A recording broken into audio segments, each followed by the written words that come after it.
Lähen teen väikese late night Costco, kell on mingi 7 juba.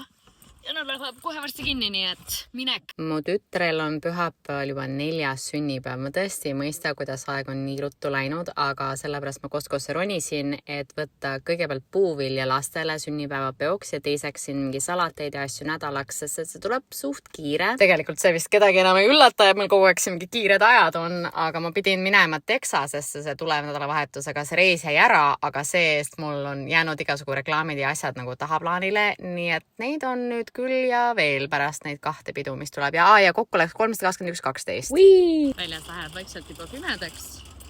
Saab kell 7:45. Ma suht jooksin nagu siit läbi, sest et ma mõtlesin, et ma tahaks nagu lapse une ajaks koju jõuda. Vähem poiss, tema juba läheb magama, nii et ei jõua, aga plikale jõuan küll. Vist, ma loodan. Auto pakitud, käru korras ja seekord me bensu ei võta.